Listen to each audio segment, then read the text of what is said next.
নমস্কাৰ দৰ্শকসকল অনন্ত মহাশক্তি দেৱাদিদেৱ মহাদেৱ ভক্তৰ প্ৰাৰ্থনাত যিদৰে অতি সোনকালে প্ৰসন্ন হয় ঠিক তেনেদৰে অন্যায় আৰু অত্যাচাৰ দেখা পালে তেওঁ ক্ৰোধিত হৈ পৰে আৰু তেতিয়া তেওঁ ইচ্ছা কৰিলে নিমিষৰ ভিতৰতে কাৰোবাক ভস্মীভূত কৰিব পাৰে মহাদেৱৰ এনে ক্ৰোধৰ বাবে এবাৰ কামদেৱ ভস্মীভূত হ'ব লগা হৈছিল কিন্তু কামদেৱে এটা মহৎ উদ্দেশ্য লৈহে সদাশিৱৰ ওচৰ চাপিছিল প্ৰভু সদাশিৱে কামদেৱক কিয় ভস্মীভূত কৰিছিল ভস্মীভূত হোৱাৰ পিছত কাৰ গৰ্ভত কামদেৱে পুনৰ জন্ম লৈছিল তাৰ পিছত কামদেৱে দেৱলোকলৈ পুনৰ ঘূৰি আহিব পাৰিলেনে দৰ্শকসকল আজিৰ এই ভিডিঅ'টোত এই কাহিনীটোকে আপোনালোকলৈ আগবঢ়ালো প্ৰাচীন কালত এসময়ত দুধৰ্ষ দৈত্য তাৰকাসুৰ দেৱতাসকলৰ প্ৰধান শত্ৰু হৈ পৰিছিল তেওঁ সকলো দেৱতাক যুদ্ধত পৰাজিত কৰি দৈত্যগুৰুৰ নিৰ্দেশক্ৰমে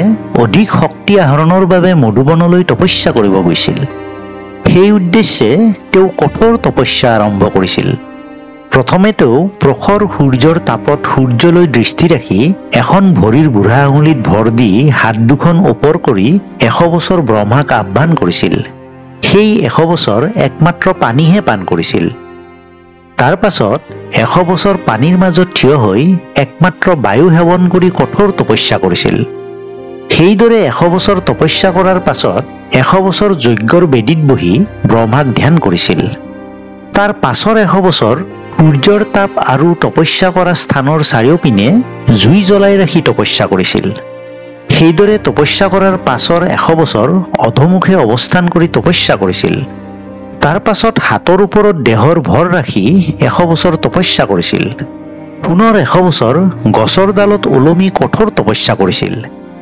তেনেদৰে তপস্যা কৰাৰ ফলত তেওঁৰ মূৰৰ পৰা তেজ বাহিৰ হৈছিল সেই তেজৰ দ্বাৰা দেৱগণ প্ৰায় দগ্ধ হ'বৰ হৈছিল সেই সময়ত দেৱগণে মনত অতি দুখ পাইছিল দেৱৰাজ ইন্দ্ৰই তেতিয়া ইন্দ্ৰত্ব যাব বুলি বৰ ভয় খাইছিল প্ৰথমে দেৱগণে একো বুজিব পৰা নাছিল যদিও শেষত তাৰকাসুৰে কঠোৰ তপস্যা কৰি ব্ৰহ্মদেৱক আহ্বান কৰা বুলি জানিছিল তেতিয়া দেৱৰাজ ইন্দ্ৰই দেৱগণক লগত লৈ ব্ৰহ্মদেৱৰ ওচৰলৈ গ'ল তেওঁলোকে ব্ৰহ্মাক ভক্তিভাৱে প্ৰণাম জনাই ক'লে হে পিতামহ তাৰকাসুৰে আপোনাৰ দৰ্শন লাভৰ বাবে কঠোৰ তপস্যা কৰিছে আপুনি তেওঁক দেখা দি বৰ প্ৰদান কৰক বৰ প্ৰদান নকৰিলে তেওঁৰ তপস্যাৰ প্ৰভাৱত সমস্ত বিশ্ব ব্ৰহ্মাণ্ড ধ্বংস হৈ যাব দয়া কৰি আপুনি তেওঁৰ ওচৰলৈ গমন কৰক দেৱগণৰ কথা শুনি ব্ৰহ্মাদেৱে নিমিষতে তাৰকাসুৰক দেখা দিলে আৰু কি বৰ লাগে বুলি সুধিলে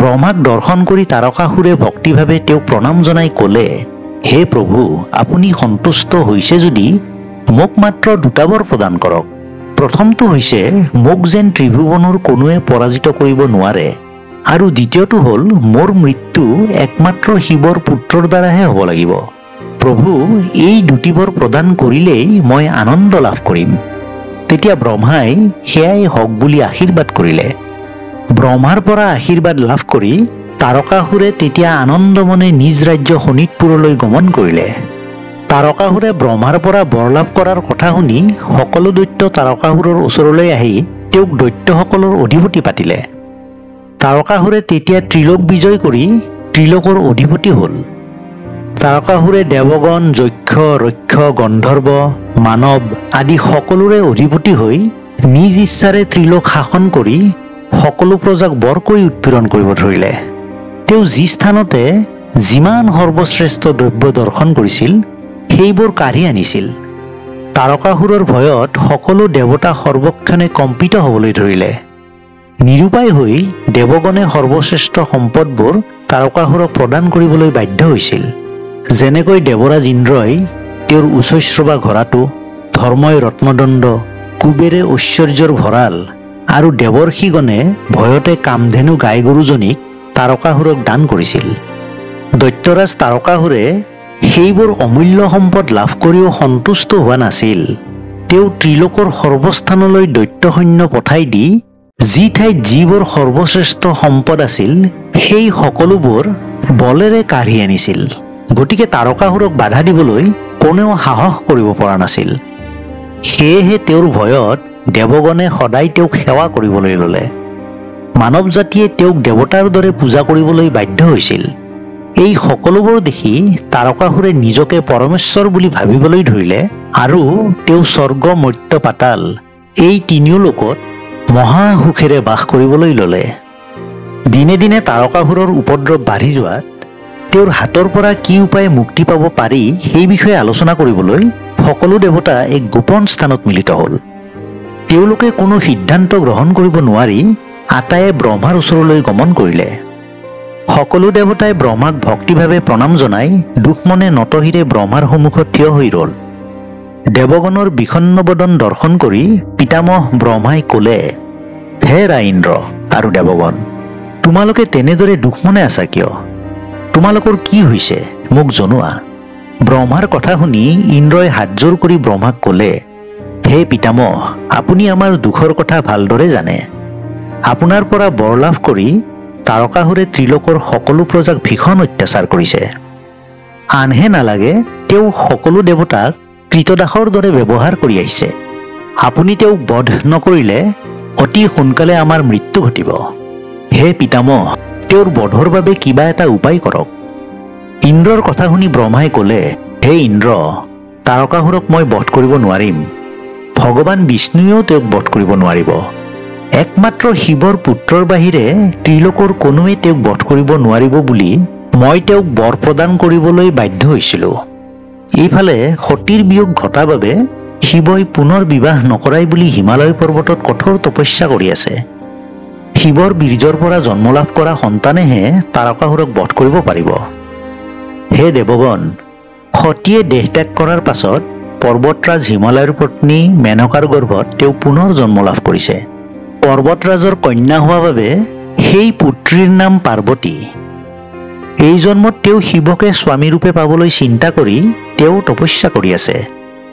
মই নাৰদৰ মুখৰ পৰা শুনিছোঁ, হিমালয় আৰু মেনকাৰ কন্যা পাৰ্বতীয়ে তেওঁৰ সখীসকলক লগত লৈ শিৱক ধ্যান কৰি শিৱৰ পৰিচৰ্যা কৰি আছে।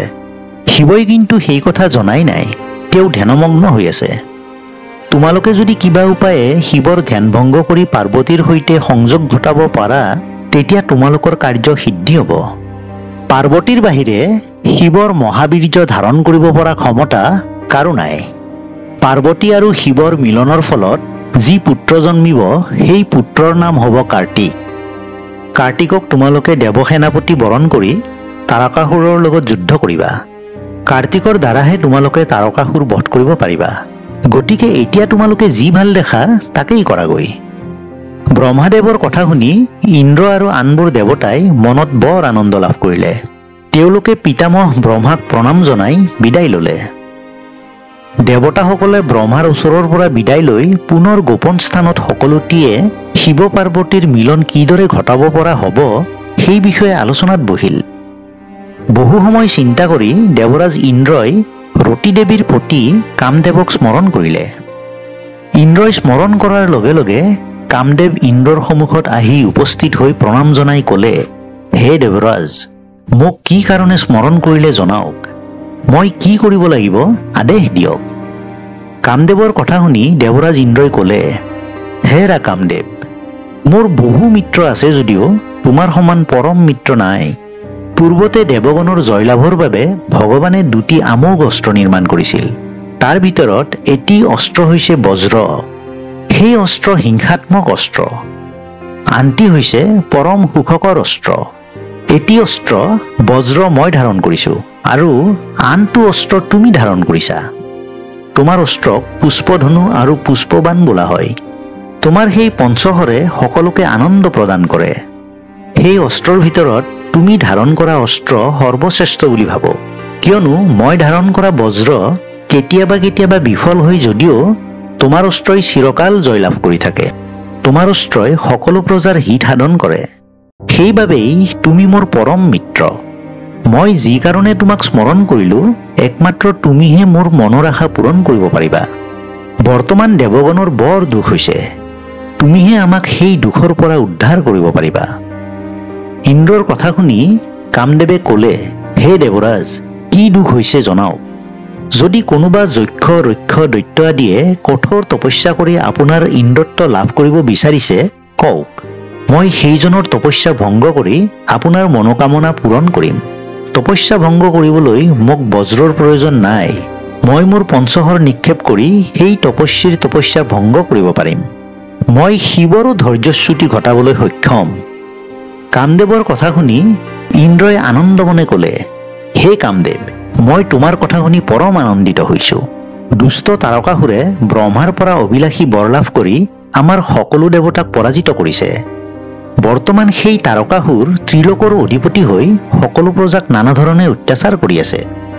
সকলো দেৱতাক তেওঁ দাস কৰি লৈছে। পিতামহ ব্ৰহ্মাদেৱৰ মুখেৰে শুনিলো, তেওঁক হেনো মহাদেৱৰ পুত্ৰইহে বধ কৰিব পাৰিব। কথা হ'ল, সতীৰ বিয়োগ হোৱাৰ দিনাৰ পৰাই মহাদেৱে মনৰ দুখতে হিমালয় পৰ্বতত তপস্যামগ্ন হৈ আছে। সতী দেৱীয়ে হিমালয়ৰ কন্যাৰূপে পুনৰ জন্ম লৈছে আৰু তেওঁ মহাদেৱকেই পুনৰ স্বামীৰূপে পাবলৈ মনোকামনা কৰিছে। মহাদেৱে যদি তেনেদৰে তপস্যা কৰি থাকে, তেন্তে তেওঁ পাৰ্বতীৰ কথা কেনেকৈ ভাবিব? গতিকে পাৰ্বতীক তেওঁ জানো বিয়া কৰাব? পাৰ্বতীয়ে কিন্তু ধ্যানমগ্ন মহাদেৱকেই ভক্তিভাৱে পূজা কৰি আছে। তুমি লগত বসন্ত আৰু আন যাকেই লগত নিব বিচৰা লগত লৈ তোমাৰ পঞ্চহৰৰ দ্বাৰা মহাদেৱৰ তপস্যা ভংগ কৰাগৈ। মহাদেৱে চকু মেলি চালেহে পাৰ্বতীক দেখা পাব।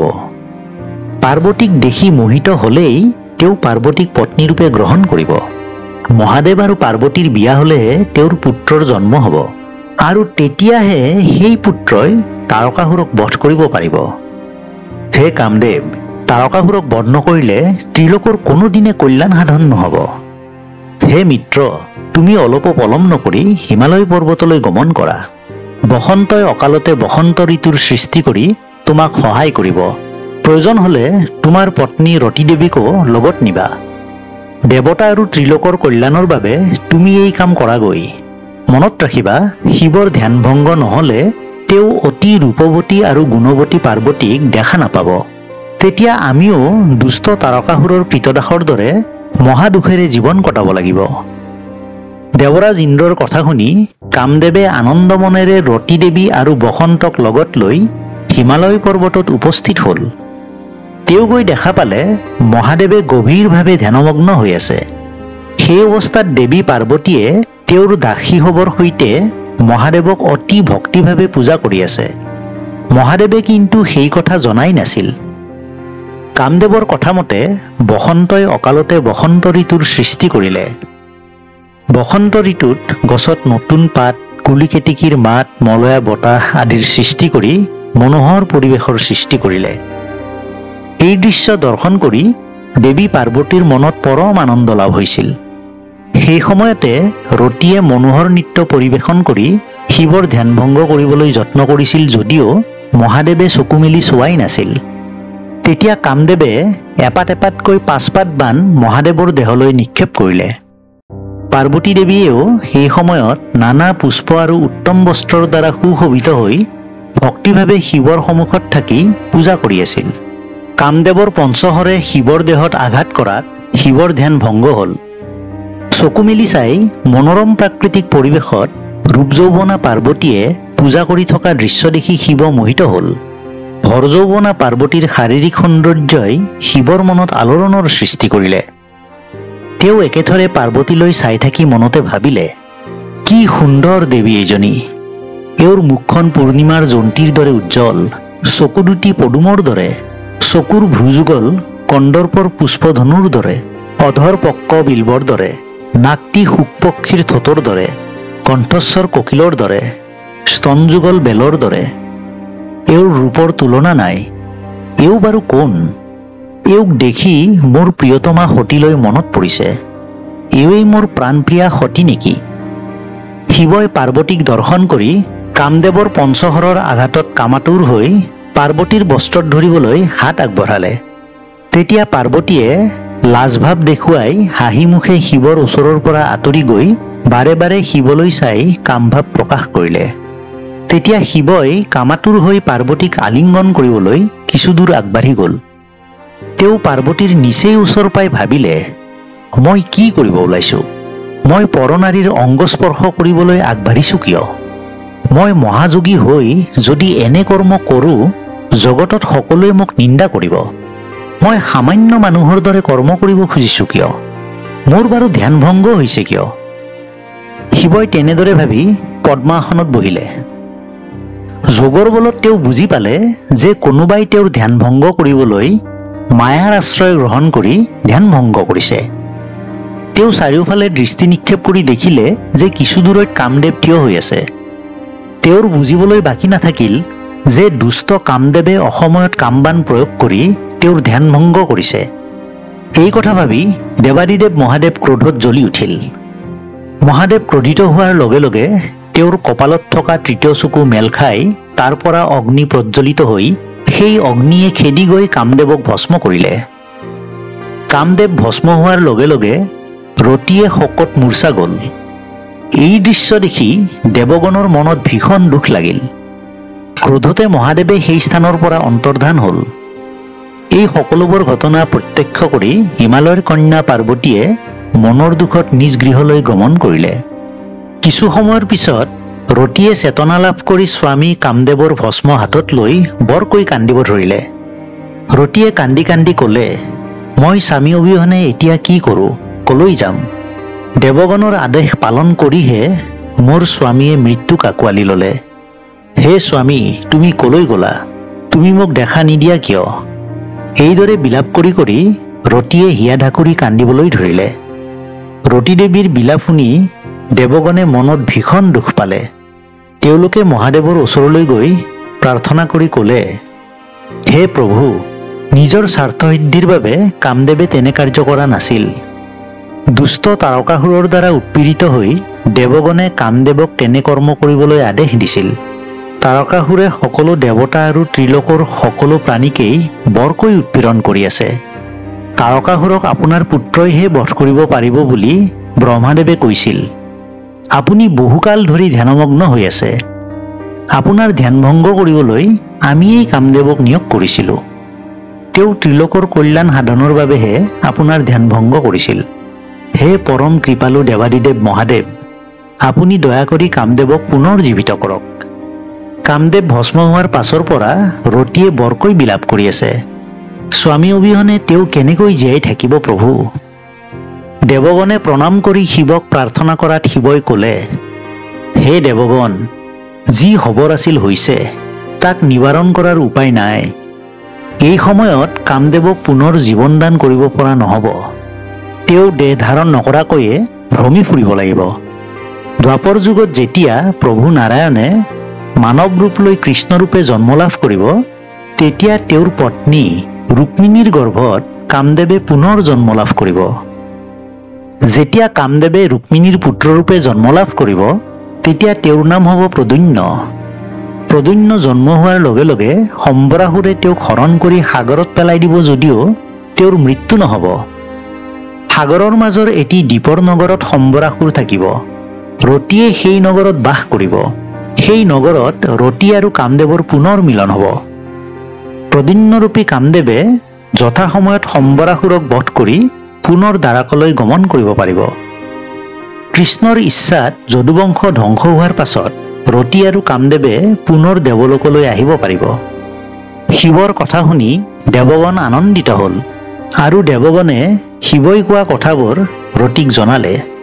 ৰতিয়ে দেৱগণৰ কথামতে শিৱই কোৱা সাগৰৰ মাজৰ সেই নগৰত বাস কৰিবলৈ ল'লে। আনহাতে দেৱতাসকলৰ অনুৰোধ ৰক্ষা কৰি জগতৰ মংগল সাধনাৰ উদ্দেশ্যৰে মহাদেৱে দেৱী পাৰ্বতীক বিবাহ কৰালে। যথাসময়ত মহাদেৱ আৰু পাৰ্বতীৰ প্ৰথম সন্তান কাৰ্তিকৰ জন্ম হ'ল। কাৰ্তিক আছিল অতি ৰূপৱান আৰু পৰম শক্তিশালী। পিছলৈ কাৰ্তিকে তাৰকাসুৰক বধ কৰি সকলো দেৱতা আৰু ত্ৰিলোকৰ সকলো প্ৰাণীকেই তাৰকাসুৰৰ অত্যাচাৰৰ পৰা মুক্ত কৰিলে। দেৱাদিদেৱ মহাদেৱৰ আশীৰ্বাদ অনুসৰি দ্বাপৰ যুগত প্ৰদ্যুম্নৰূপী কামদেৱে সম্বৰাসুৰক বধ কৰিলে আৰু যদুবংশ ধ্বংস হোৱাৰ পিছত কামদেৱ আৰু ৰতি পুনৰ দেৱলোকলৈ উভতি গ'ল। দৰ্শকসকল, আজিৰ এই ভিডিঅ'টো আপোনালোকৰ কেনেকুৱা লাগিল ভিডিঅ'টোৰ তলত কমেণ্ট কৰিবলৈ নাপাহৰিব। আৰু যদিহে ভিডিঅ'টো আপোনালোকে ভাল পালে অনুগ্ৰহ কৰি ওচৰতে থকা লাইক বাটনটো প্ৰেছ কৰি দিব। আৰু এতিয়ালৈকে যদি মোৰ এই চেনেলটো আপোনালোকে ছাবস্ক্ৰাইব কৰা নাই, অনুগ্ৰহ কৰি চেনেলটো ছাবস্ক্ৰাইব কৰি ল'ব আৰু ওচৰতে থকা বেল আইকনটো প্ৰেছ কৰি ৰাখি দিব তেতিয়াহলে আগলৈ আহিবলগীয়া এনেকুৱা ধৰণৰ ভিডিঅ'সমূহৰ আপডেট আপোনালোকে পাই থাকিব।